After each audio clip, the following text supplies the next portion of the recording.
সালামু আলাইকুম। হ্যালো বন্ধুরা, কেমন আছেন সবাই? কানাডাতে একটি গুরুত্বপূর্ণ পরিবর্তন এসেছে। প্রসেসিং টাইম ক্যালকুলেশনের জন্য নতুন ইন্টারফেস চালু করেছে কানাডা গভর্নমেন্ট। এই বিষয়গুলো ডিসক্লোজ করব, বিশেষ করে সিটিজেনশিপ অ্যাপ্লিকেশন এবং পার্মানেন্ট রেসিডেন্ট অ্যাপ্লিকেশন, এগুলোর জন্যই মূলত এই নিয়মটি কার্যকর হবে। কানাডা এবং কানাডার বাইরে থেকে যারা শুনছেন, যারা কানাডাতে পার্মানেন্ট রেসিডেন্ট ক্যাটাগরিতে আবেদন করবেন বা অলরেডি করেছেন, বসে আছেন বছরের পর বছর, কারণ পার্মানেন্ট রেসিডেন্ট অ্যাপ্লিকেশনের সর্বাধিক সময় লাগে। কত বেশি সময় লাগতে পারে? 10-11 বছর পর্যন্ত লাগে। এখন যেভাবে ব্যাকলগে, বিশেষ করে বিজনেস মাইগ্রেশনের যে পরিমাণ ব্যাকলগ, তাতে দেখা যাচ্ছে 20 বছর সময় লাগতে পারে। সুতরাং এটা একটা অ্যালার্মিং ইস্যু। তো সেগুলোকে অ্যাড্রেস করেই ইমিগ্রেশন লয়াররা তাদেরকে নানাভাবে গভর্নমেন্টের কাছে আপিল করতেছে বিষয়গুলো যাতে সহজীকরণ করা হয়। তো এখন যেটাই হোক না কেন, আপনারা অনেকেই অনেক ক্যাটাগরিতে আবেদন করতেছেন, করে ওয়েটিংয়ে থাকেন, ওয়েটিংয়ে আছেন। অনেকে নির্ধারিত সময়ের মধ্যে অ্যাপ্লিকেশনগুলো প্রসেস করতে পারতেছেন না। পিআর হওয়ার জন্য শর্টকাট ওয়ে যদি বলি আপনাদেরকে, সেটা হচ্ছে ফ্রেঞ্চ ল্যাঙ্গুয়েজ শেখা। আপনি কানাডাতে থাকলে কানাডার বিভিন্ন ইনস্টিটিউশন থেকে শিখতে পারেন। এরপরে আপনি যে দেশে আছেন সে দেশেই ফ্রেঞ্চ ল্যাঙ্গুয়েজ শেখার জন্য বিভিন্ন ব্রাঞ্চ আছে। একদম খুব ভালো করে সিরিয়াসলি শিখুন। এটা আপনাকে শর্টকাট ওয়েতে কনফার্ম মোটামুটি বলা চলে যে আপনি যদি লেভেল 7 ক্যাটাগরির ফ্রেঞ্চ ল্যাঙ্গুয়েজটা শিখতে পারেন, তাহলে আপনার পিআর ঠেকানো খুব মুশকিল হয়ে যাবে। পারতপক্ষে আপনাকে পিআর না বানায় কানাডা গভর্নমেন্ট থাকতে পারবে না। তো একান্তই কেউ যদি কোনো সোর্স না পান, আমাদের সাথে যোগাযোগ করবেন। আমরা আপনাদেরকে অনলাইনে ট্রেনিংয়ের ব্যবস্থা করব, ইনশাআল্লাহ অনলাইনে শেখার ব্যবস্থা করব। তো আজকে যে বিষয়গুলো নিয়ে কথা বলবো সেটা হচ্ছে নতুন যে ইন্টারফেস চালু হলো just recently, permanent residency and citizenship applicants can now look up personalised processing Times. তো আগে যেটা হতো, এভারেজ টাইমটা প্রকাশ করা হতো। দেখা গেলো আপনি কানাডিয়ান এক্সপিরিয়েন্স ক্লাসে আবেদন করেছেন, আপনার অ্যাপ্লিকেশনটা প্রসেসিং হতে কতদিন সময় লাগবে, এটা এভারেজ টাইমটা আপনি পাচ্ছেন। এভারেজ টাইম পাওয়ার কারণে অনেক অ্যাপ্লিকেন্টের সময় লাগতেছে বেশি, কারো কম। আপনি ইন্ডিভিজুয়ালি কতজন কততম সিরিয়ালে আছেন সেটা কিন্তু আপনি জানতেন না। এখন এই সিস্টেমটাই মূলত কানাডা গভর্নমেন্ট চালু করলো। আপনি নিজেই এখন বুঝতে পারবেন আপনার আগে কতজন অ্যাপ্লিক্যান্ট ওয়েটিংয়ে রয়েছে, আপনার পরে কতজন আছে, এবং আপনি কত সময় পর্যন্ত ওয়েট করবেন বা করতে হতে পারে। এই বিষয়গুলো সুন্দর করে আপনাকে দেখাবে। Applicants for Canadian permanent residency and citizenship can now get more transparency on the expected timelines for their applications. আপনারা বিভিন্ন এজেন্সি বলি বা ইমিগ্রেশন লয়ার বলি, আমাদেরকে অনেকে নক করেন, ভাই আবেদন করেছি, কতদিন সময় লাগবে। কোনো ব্যক্তির কাছে ধর্ণা না দিয়ে নিজেই চেক করতে পারবেন। তবে আপাতত এটা পার্মানেন্ট রেসিডেন্সি এবং সিটিজেনশিপের জন্য অ্যাপ্লিকেবল। এখনও টেম্পোরারি রেসিডেন্সি অর্থাৎ visit visa, work permit, study permit, এগুলোর জন্য এখনও কানাডা গভর্নমেন্ট সেই ইন্টারফেসটা চালু করেনি। তো তাদের ওই এভারেজ টাইমটাই দেখতে হবে।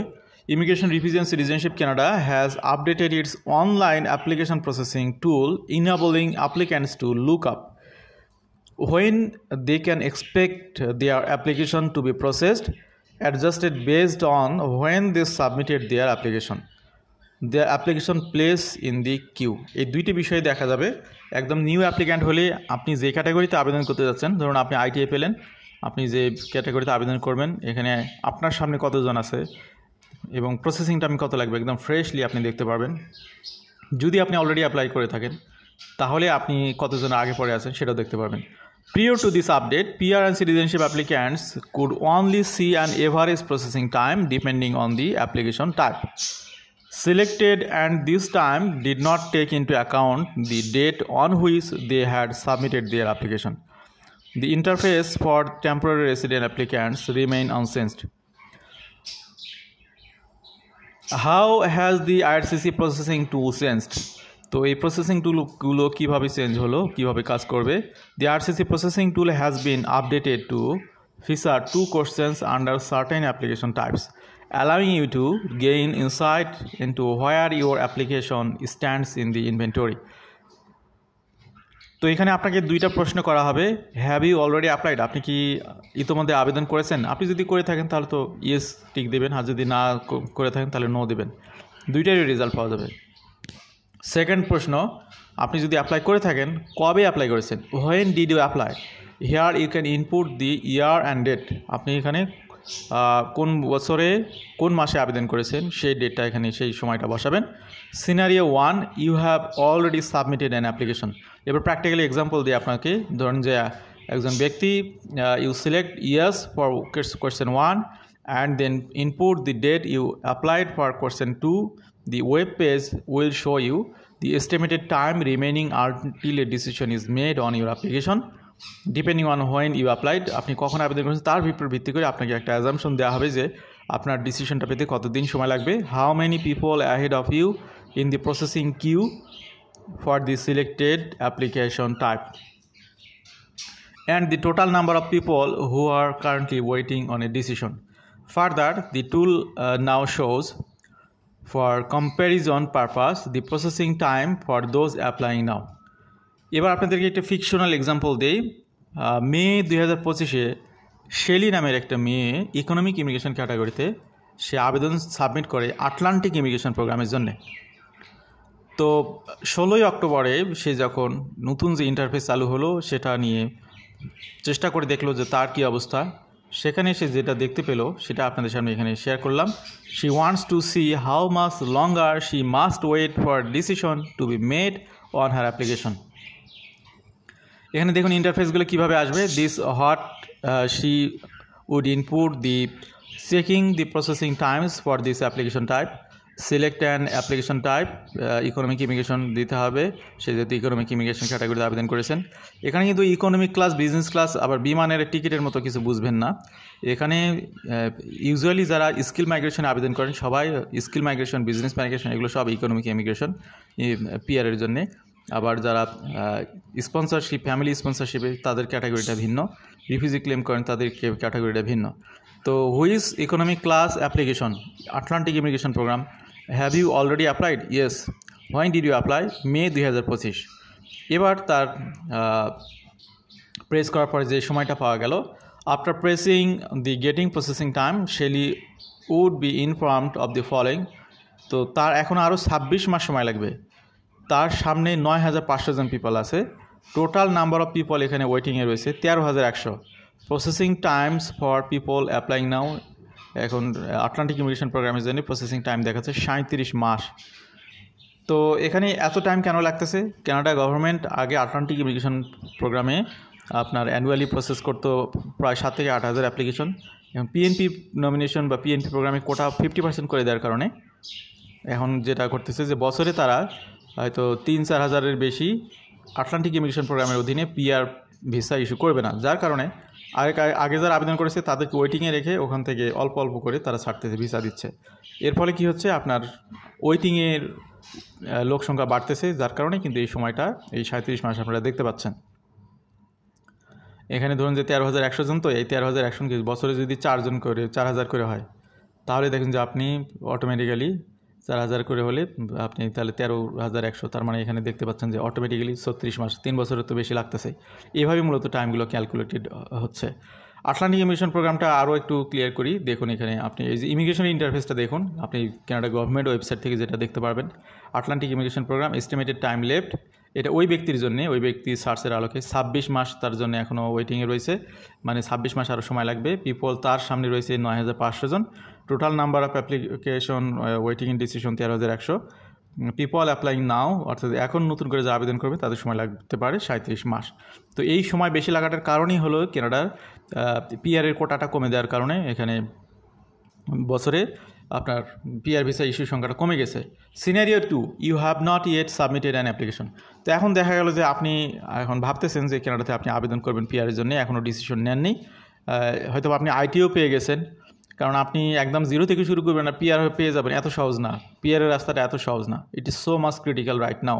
ইনসাইড কানাডাতে আছেন তারাই তো মানে হিমশিম খাচ্ছেন, আর আউটসাইড কানাডায় আছেন তাদের তো এটা অনেক কঠিন অবস্থা। অনেকে আমাদেরকে ডিরেক্ট প্রশ্ন করেন, ভাই পিআর অ্যাপ্লিকেশন আসতে চাই, তো দেখা গেলো যে তার আইএলটিএস নাই, তার এরপরে ইসিএ নাই, আরও অনেক প্রস্তুতি বাকি। তো আপনি এখনও যোজন মাইল দূরে আছেন পিআর অ্যাপ্লিকেশন থেকে। এই অবস্থায় থাকলে আসলে পসিবল না। আউটসাইড কানাডা থেকে খুবই কঠিন, যদি ফ্রেঞ্চ ল্যাঙ্গুয়েজ বা ক্যাটাগরি বেজের মধ্যে না পড়েন, খুবই কঠিন। তো ইনসাইড কানাডাতে যারা আছেন তারা এখন আইটি পাওয়ার পরে এই তথ্যগুলো যাচাই করতে পারেন। হয়তো আইটি পাওয়ার পরে তিনি এখন বা অ্যাপ্লিকেশন কিউতে আছে, তারা এখানে নক দিতে পারেন, ঢু মারতে পারেন যে এখনও আপনি রেজাল্ট পাননি, এখন আপনি পিআর অ্যাপ্লিকেশন করবেন। তো আমরা সেকেন্ড এক্সাম্পলে আসি। শেলির একজন ফ্রেন্ড রাসেল, সে এখানে কানাডাতে আসতে চায়। তো সে অ্যান্সার এখানে ইয়েস নো কোশ্চেনে নো অ্যান্সার দিয়েছে। তার রেজাল্টটা কী আসলো এখানে দেখুন। তার রেজাল্টটা এখানে আসলো সরাসরি 37 মাস, কারণ তার নতুন করে অ্যাপ্লাই করলে তার 37 মাস সময় লাগবে। তার সামনে 13,100 জন রয়েছে। এই হলো অবস্থা, ক্লিয়ার কাট কথাবার্তা, সব কিছু আপনি দেখতে পেলেন। এখন আসি আমরা, এখানে একটা নোট আছে, when trying to view processing times for certain application types you may be required to answer additional question. তো যে কোশ্চেনগুলো দেখলেন এর বাইরেও কিছু কোশ্চেনার থাকতে পারে, অল্টারনেটিভলি বিভিন্ন কোশ্চেন আপনাদেরকে করতে পারে, which are primarily location based, অর্থাৎ আপনি কোন লোকেশন থেকে আবেদন করতেছেন। আপনি বাংলাদেশ থেকে যদি আবেদন করেন তাহলে আপনার ভিসা প্রসেস হচ্ছে সিঙ্গাপুর অফিস থেকে। আপনি যদি কানাডা থেকে আবেদন করেন তাহলে আপনার ভিসা প্রসেস হচ্ছে কানাডার যে প্রভিন্সে আছেন সেই প্রভিন্সের ভিসা অফিস থেকে। Visa office to visa office আবার ব্যাকলগের বিষয় আছে। দেখা গেলো যে সিঙ্গাপুর অফিসে আটলান্টিক ইমিগ্রেশনের জন্য 500 অ্যাপ্লিকেশন জমা আছে, কিন্তু কানাডার মধ্যে এটা হচ্ছে আপনার অ্যাপ্লিকেশনের সংখ্যা 5,000। তো আপনার ইনসাইড কানাডা থেকে যে ভিসা অফিস আপনার অ্যাপ্লিকেশন প্রসেস করতেছে সেখানে সময় বেশি লাগবে। কিউর উপরে অ্যাকচুয়ালি এটা ডিপেন্ড করে, ওভারঅল প্লাস আপনার ডেস্টিনেশন বেস। তো কোন কোন ক্ষেত্রে আপনার এই অ্যাপ্লিকেশনগুলো বর্তমানে প্রসেসিং টাইমগুলো পার্সোনালাইজ আপনি দেখতে পারবেন। এখানে Atlantic immigration programme, express entry, Canadian Expense Class, Federal Skilled Worker Program, the Provincial Nominee Program, the Self-Employed Person Program, Quebec Business Class, the Startup Visa Program। তো এই প্রোগ্রামগুলোতে বর্তমানে আপনারা নিজেরাই এভাবে একদম টু দ্য পয়েন্টে যাচাই করতে পারবেন আপনার সামনে কতজন, পিছনে কতজন, টোটাল নতুন করলে কতজন হবে। ফ্যামিলি ক্লাস স্পন্সরশিপের ক্ষেত্রে spouse common law partner living inside Canada, তারপরে spouse common law partner living outside Canada, the parent grandparent programs, এনারাও পারবেন এই প্রসেসিং টাইমগুলো যাচাই করতে। At this time applicant can not see personalized application processing time information for the sponsor of dependent children. Dependent চিলড্রেনের জন্য এখনও চালু হয়নি। Or sponsorship of adopted child and other relative. এবার সেই সিটিজেনশিপের ক্ষেত্রে সিটিজেনশিপ গ্র্যান্টস এবং সিটিজেনশিপ সার্টিফিকেট, এই দুইটি ক্ষেত্রে আপনারা এই তথ্যগুলো এইভাবে পাবেন। Other application types, humanitarian compassionate cases যারা ওয়েটিং আছে তারাও দেখতে পারবেন। Refugee, protected person and convention refugees. All other application types not listed above, such as application to replace or amend a document, have not been affected by new IRCC processing times tool update।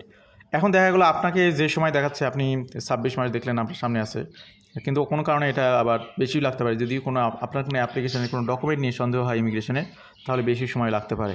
তো আজকের আলোচনায় আমরা processing টাইমটা নতুন করে কীভাবে আপনারা বের করবেন, যারা পিআরএ অ্যাপ্লাই করবেন এবং যারা পিআর অ্যাপ্লাই করে ওয়েটিংয়ে আছেন তাদের জন্য এই আপডেট তথ্যগুলো দিলাম। আশা করছি অনেক উপকৃত হবেন। আমাদের সাথে থাকার জন্য আবার ধন্যবাদ। ভালো থাকবেন সবাই। আল্লাহ হাফেজ। আসসালামু আলাইকুম।